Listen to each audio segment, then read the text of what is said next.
dalam negara. Yang kedua, jangan pernah berikan ruang kepada kelompok fundamentalis di media-media resmi mainstream tingkat nasional.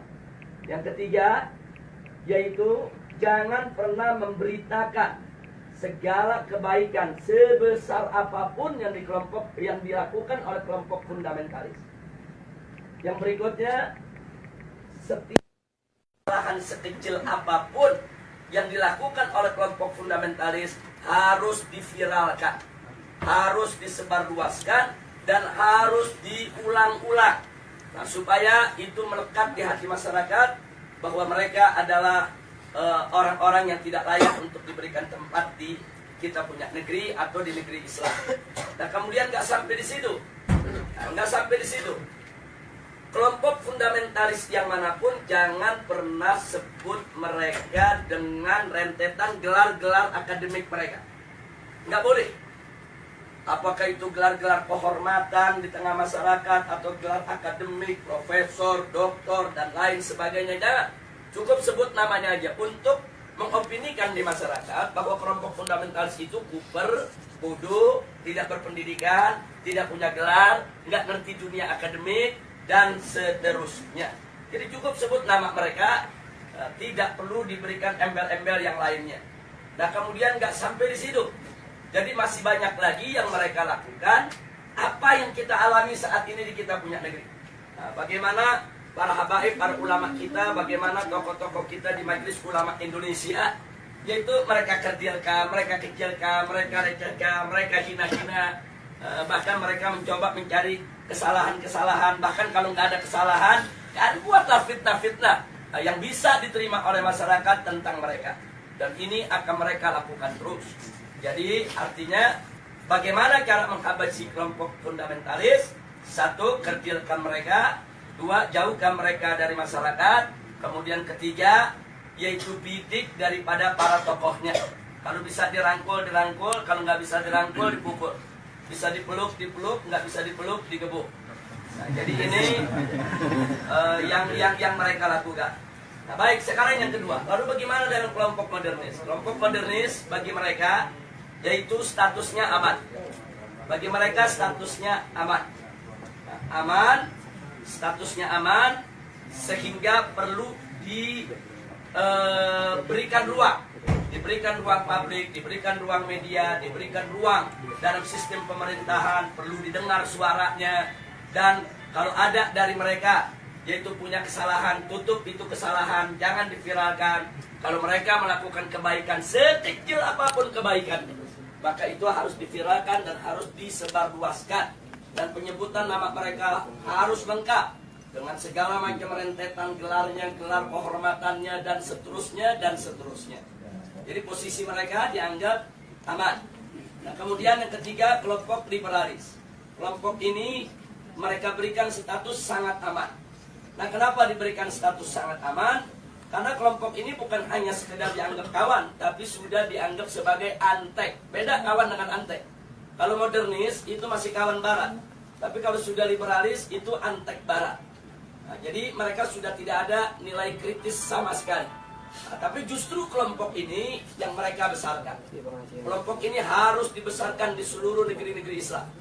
Jadi bagaimana caranya kelompok ini bisa berkembang? Berikan ruang, berikan finansial, berikan tempat, berikan kesempatan di media, di TV, di radio, di surat kabar, dan lain sebagainya.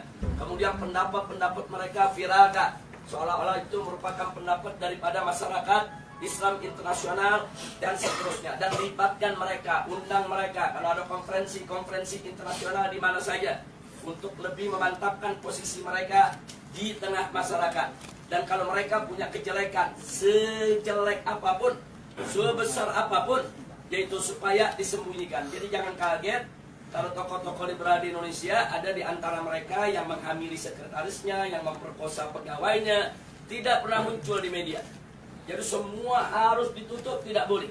Tapi kalau mereka melakukan kebaikan sekecil apapun, maka kebaikan itu harus terus, yaitu dieksplorasi untuk kemudian diviralkan, disebarluaskan ke mana-mana. Nah, ini maka itu disebut ini kelompok status sangat aman. Yang terakhir, yang tradisionalis, kelompok ini masih diberikan status waspada. Loh, kenapa dikatakan waspada? Sebab kelompok ini walaupun mereka bukan fundamentalis, tapi memiliki 3 ciri yang sama dengan fundamentalis. Sehingga kelompok ini harus diwaspadai. Kalau kelompok ini tidak dijaga, maka nanti kelompok ini setiap saat bisa berubah menjadi fundamentalis. Nah, maka itu usul mereka, kelompok yang keempat ini dijaga. Nah, maksudnya dijaga bagaimana? 1, jangan kasih mereka berdekatan dengan kelompok fundamentalis. Sebab kalau kelompok tradisionalis dengan kelompok fundamentalis duduk bareng satu meja, satu kursi, mereka diskusi, maka kelompok tradisionalis berpotensi besar untuk berubah menjadi fundamentalis. Karena perbedaan mereka cuma sedikit, perbedaan definisi ta'rif ad-demokratiyah. Itu aja yang mereka berbeda. Tapi dalam soal dukungan terhadap tatbikus syariah, dukungan terhadap igamatul khilafah, dukungan terhadap sikap kritis terhadap barat, sama. Nggak ada beda antara fundamentalis dengan tradisionalis. Mereka hanya berbeda di dalam mendefinisikan demokrasi. Yang satu mendefinisikan ya demokrasi bertentangan dengan hukum Allah sehingga harus ditangkal sama sekali. Yang satu lagi melihat bahwa demokrasi itu hanya satu cara yang kalau dibawa ke dalam ajaran Islam dia bisa islami, kalau tidak kalau dikeluarkan dari ajaran Islam dia bisa bertentangan dengan ajaran Islam. Hanya ini saja berbeda. Nah, kalau mereka duduk bareng, diskusi, maka kelompok tradisionalis berpotensi besar berubah menjadi fundamentalis menurut mereka, menurut Rand Corporation.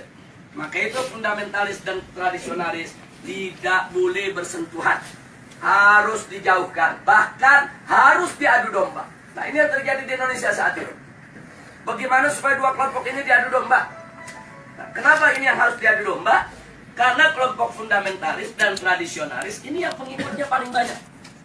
Kalau yang namanya modernis, kelompoknya tidak seberapa. Modernis dalam pengertian Rand Corporation. Apalagi liberalis. Mereka nggak seberapa. Mereka punya basis massa. Kita bicara basis massa akar rumput. Nah, yang memiliki basis massa akar rumput yang sangat kuat hanya kelompok fundamentalis dan kelompok tradisionalis. Maka itu kalau ini bersatu, ini akan menjadi satu kekuatan umat Islam yang maha dahsyat, yang bisa merontokkan kekuatan mereka, sehingga mereka akan melakukan berbagai macam upaya bagaimana dua kekuatan ini untuk tidak bersatu. Nah, itulah sebabnya aksi 212 di mata mereka ini merupakan persatuan antara fundamentalis dan tradisionalis. Dan mereka sangat panik, mereka sangat kalap, karena yang masuk dalam aksi 212 itu dari semua elemen umat Islam. Apapun organisasinya, apapun partai politiknya, apapun mazhab pemikirannya, mereka datang, mereka tidak tanya Anda NU, Anda Muhammadiyah, Anda FPI, enggak. Mereka enggak nanya Anda P3, Anda PKS, Anda PKB, enggak. Mereka enggak nanya. Mereka enggak nanya mazhab, Anda Syafi'i, Anda Hambali, Anda enggak. Mereka nggak nanya Anda ini termasuk yang Aswaja, yang Wahabi, atau yang Salafi dan lain. Enggak ada. Mereka hanya tahu Anda Muslim, saya Muslim, kita datang untuk bela Islam. Justru ini yang menakutkan musuh. Nah, karena ini membuat mereka panik dan mereka kalap. Akhirnya semua tokoh-tokoh yang terlibat dalam aksi 212 mereka kriminalisasi. Sebagian ada yang dimakarisasi, sebagian ada yang diterorisasi, sebagian ada yang dikriminalisasi. Yang diterorisasi, umpamanya Ustadz Bakhtiar Nasir, dikait-kaitkan gerakannya dengan ISIS, dengan sumbangan untuk teroris, dan lain sebagainya. Ini namanya terorisasi. Nah, sedangkan makarisasi, seperti Kiai Khattah, Muhammad Al-Khattah, yang saat ini ditahan dan dipenjara. Nah, ini dikait-kaitkan dengan inilah gembong yang membuat makar, inilah yang ingin menggulingkan pemerintah, dan lain sebagainya. Ini namanya makarisasi. Nah, sedangkan kriminalisasi, aneka ragam tindak yang dianggap pidana, itu dinisbahkan kepada para aktivis kita. Nah, jadi sekali lagi, bahwa langkah-langkah kriminalisasi, kemudian makarisasi, terorisasi, Ini merupakan jalan yang mereka ambil saat ini untuk membuyarkan kesatuan daripada umat Islam. Maka itu saya minta kepada segenap umat Islam, khususnya kepada tolabah yang ada di Madinah ini, khususnya secara istimewa adalah antum semua, baik mukimin maupun pekerja dan lain sebagainya. Yuk kita rapatkan barisan, dan yuk mari sama-sama kita aktif di dalam perang politik. Jadi jangan pernah kita lalai. Jadi jangan lupa, ini handphone yang Anda pegang ini di zaman sekarang bisa menjadi senjata yang luar biasa. 3-4 tahun yang lalu, itu manakala gerakan kita digembosi oleh televisi mainstream yang ada di Indonesia, kita nggak berkutik. Digembosi koran, digembosi majalah, digembosi televisi, kita tidak berkutik. Kenapa? Karena saat itu media televisi adalah media yang paling kuat, adidaya, paling berkuasa untuk membentuk opini. Nah, sementara yang memiliki televisi itu hanya konglomerat. Nah, mereka yang punya uang banyak, karena operasional untuk sebuah televisi itu bisa ratusan miliar. Nah, jadi kita nggak berkutik. Jadi semua opini di kita punya negeri itu dibentuk oleh para konglomerat yang pemilik daripada televisi tersebut. Tapi alhamdulillah 3 tahun terakhir ini ada perubahan, terobosan teknologi yang luar biasa. Munculnya WA, Instagram, kemudian medsos yang lainnya. Ini membuat bahwa penguasaan opini tidak lagi didominasi oleh konglomerat. Bahkan masyarakat biasa cuma modal handphone, beli pulsa di Indonesia 5.000 perak, dia bisa bikin opini. Modal 5.000 perak, foto sana, foto sini, rekam sana, rekam sini. Mereka viralkan dari grup ke grup. Bahkan kadang-kadang banyak orang mendapatkan berita lebih dulu dari WA ketimbang dari TV. Lebih dulu dari WA ketimbang dari radio. Lebih dulu dari WA ketimbang dari majalah dan koran. Nah, ini luar biasa. Artinya apa? Dalam kondisi yang seperti ini, alhamdulillah umat Islam ini pandai menggunakan kesempatan. Jadi kita lihat secara tidak direncanakan, tidak ada rapatnya, tidak ada musyawarahnya, tidak ada pendaftarannya, tahu-tahu muncul Laskar Cyber Muslim. Netizennya nggak main-main itu, yang mendukung itu. Itu kalau ada satu akun menyerang Islam, itu bisa ada jutaan akun nyerang balik kepada bersangkutan. Jadi artinya ini kan nggak ada kan kantor Laskar Cyber Muslim, nggak ada. Siapa pemimpinannya, ketua umum Laskar Cyber Muslim, nggak ada. Ini muncul begitu aja di dunia media. Tapi jangan lupa, justru Laskar inilah yang berjasa besar dalam setiap aksi bela Islam yang ada di Indonesia. Jadi mereka yang memviralkan berita, mereka yang buat pertahanan opini, mereka yang bentuk opini. Kalau ada opini-opini buruk terhadap para ulama, para kiai, mereka yang memendung, mereka yang hantam balik, dan seterusnya dan seterusnya. Dan kekuatan mereka dahsyat. Dahsyat. Itu kalau dihitung daripada frekuensi yang ada di dalam medsos, itu kekuatan netizen yang ada di Laskar Cyber Muslim ini lebih dari 2 juta orang. Jadi nggak main-main, mereka bisa bentuk opini. Nah, ini yang mesti kita jaga, ini yang mesti kita satukan. Nah, makanya di negeri kita, Indonesia, sekarang begitu mereka kalang kabut melihat serangan medsos, mulailah ada undang-undang untuk membatasi medsos, bikin aturan-aturan supaya medsos nggak sembarangan. Iya, karena mereka kalah. Kalau mereka menang, mereka nggak bikin aturan. Sama dengan kemarin di Jakarta, pada saat ada pilkada, begitu mereka kalah spanduk, KPU bikin aturan, di putaran kedua tidak boleh ada spanduk, karena udah kalah spanduk. Loh, kenapa bisa kalah? Karena di masyarakat Jakarta, secara sendiri-sendiri, bukan dibayar oleh calon gubernur, mereka bikin spanduk di mana-mana. Jadi spanduk calon yang seberang sana kalah banyak, akhirnya bikin aturan nggak boleh ada spanduk. Nah, jadi seperti itulah cara mereka. Pokoknya mana yang kira-kira merugikan mereka, mereka bikin aturan nggak ada. Jadi mereka berani berbuat curang secara terang-terangan. Jadi kalau pilpres sebelumnya ada serangan fajar, kemarin ini saya sebut bukan serangan fajar, tapi serangan barbar. Loh, kenapa saya sebut serangan barbar? Mereka nggak tanggung-tanggung nyerangnya pagi, siang, sore, malam, terang-terangan. Di Jakarta ada hujan sembako. banjir duit luar biasa. Nah, jadi memang itu peristiwa luar biasa, tapi alhamdulillah Rabbuna yansurul muslimin. Amin. Muslimin di Indonesia, walhamdulillah ala barakatillah subhanahu wa ta'ala. Allah masih memberikan kemenangan kepada kita sampai saat ini. Amin. Sebelum saya akhiri, mungkin nanti ada yang ingin menambahkan atau ada ingin bertanya atau minta penjelasan. Maka di sini yang ingin saya ingatkan adalah bahwa persatuan ini penting. Allah subhanahu wa ta'ala qala wa'tasimu bihablillahi jami'a wa la tafarraqu. Jadi al-i'tisam bihablillah ini luar biasa. Ini daruri. Jadi kita harus bersatu dalam iman, bersatu dalam Islam, bersatu dalam ihsan, bersatu di dalam penegakan hukum Allah subhanahu wa ta'ala. Wa la tafarraqu, dan jangan sekali-kali kamu bercerai. Jangan lupa bahwa persatuan itu bukan hanya sekedar sumber kekuatan, tapi persatuan itu juga merupakan sumber pertolongan Allah. Di mana kita tahu An-Nabi alaihi salatu wassalam alaikum bil jamaah fa inna yadallahi ma'al jamaah. Jadi wajib atas kamu sekalian, yaitu berjamaah, bersatu, bersaudara, yaitu berjuang bersama. Nah, kenapa? Karena memang pertolongan Allah itu ada pada kebersamaan. Jadi pada saat kita bersama, kita bersatu, nggak usah khawatir, segala kesulitan akan menjadi mudah. Kenapa? Karena di situ ada keberkahan, di situ ada pertolongan Allah subhanahu wa ta'ala. Dan kalau Allah sudah menolong, tidak ada satu kekuatan pun yang bisa menghalanginya. Nah, saya berbagi pengalaman sedikit sebelum saya akhiri. Pada aksi bela Islam yang pertama, kita tidak ada gangguan.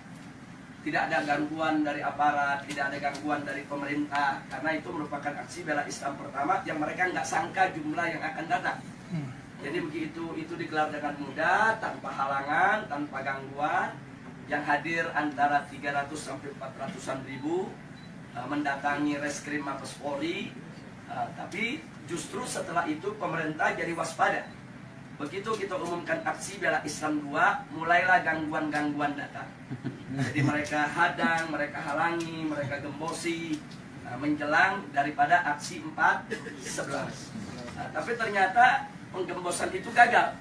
Jadi walaupun mereka gembosi, tapi pada akhirnya aksi 4.11 itu dihadiri tidak kurang hampir 4 juta orang, 3,5 juta ya.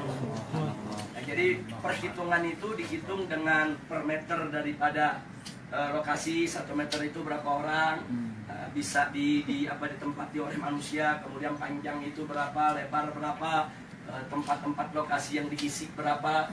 Jadi perhitungannya sangat matematis. Perhitungannya sangat matematis. Nah, kemudian setelah 4.11 digelar, ternyata memang umat yang datang begitu banyak, pemerintah lebih berhati-hati. Begitu diumumkan 212, mereka mulai secara terang-terangan melarang. Waktu 4.11 masih nggak terang-terangan, masih himbauan-himbauan. Tapi begitu 212, jelas-jelas mereka melakukan larangan, bahkan teror dan intimidasi. Jadi pesantren-pesantren didatangi, kiai-kiai didatangi, dibujuk, dirayu supaya tidak turun dengan berbagai macam iming-iming. Dan kalau yang nggak mau, tetap mau turun juga, mereka teror, mereka intimidasi, mereka takut-takuti dan lain sebagainya. Bahkan perusahaan bis di mana-mana, khususnya Jakarta, Sumatera, itu diteror, diancam akan dicabut. Mereka punya lisensi, mereka punya izin trayek, karena mereka berani mengangkut umat Islam ke Jakarta. Jadi sudah digembosi habis-habisan. Secara logika 212 gagal. Jadi besok aksi 212 malam ini saya dan kawan-kawan masih berkumpul dengan Ustaz Bakhtiar Nasir, Ustaz Zaitun Rasmin, kemudian juga dengan kawan-kawan dari MUI, kawan-kawan dari FUI, dan seterusnya. Kita saat itu melihat tekanan-tekanan yang begitu hebat. Secara logika besok ini separuh dari 4.11 saja udah hebat. Separuh dari 4.11 aja udah hebat. Jangankan separuh, bisa 1 Monas saja udah cukup. Jadi memang betul-betul kondisinya, tekanannya luar biasa. Nah, pertanyaannya kenapa pemerintah melakukan tekanan yang lebih luar biasa pada saat itu? Karena mereka gagal di 4.11. Jadi mereka nggak mau gagal lagi di 212. Tapi subhanallah, makin ditekan, makin dihadang, makin dilarang, semangat umat Islam dari mana-mana semakin menggebu-gebu. Dan akhirnya yang paling fenomenal adalah bagaimana 10.000 santri dari Ciamis berjalan kaki ke Jakarta. Allahu Akbar. Dan itu bukan tidak punya pengaruh, itu takdir pengaruh yang ada di tengah masyarakat besar. Gara-gara Ciamis jalan dengan jarak 300 km lebih, itu mendorong tempat-tempat lain gak peduli. Oh, nggak ada bis, nggak ada kendaraan, ya kita jalan kaki rame-rame. Nah, ini di luar dugaan. Dan besoknya yang hadir itu hampir 8 juta orang, 7 juta orang lebih. Nah, jadi ini adalah pertolongan Allah. Tidak ada satu orang pun, satu manusia pun, satu tokoh apapun, sehebat apapun dia, yang mampu mengumpulkan manusia sebanyak itu dengan tujuan yang sama, kecuali dengan pertolongan Allah. Semata-mata Allah punya pertolongan. Nah, akhirnya digelarlah 212. Semua itu adalah pertolongan Allah Subhanahu wa ta'ala. Nah, kita sudah sampaikan kepada pemerintah pasca 212, mestinya energi 212 itu jangan dianggap oleh pemerintah sebagai ancaman. Jangan. Mestinya dengan energi 212 itu pemerintah lebih merangkul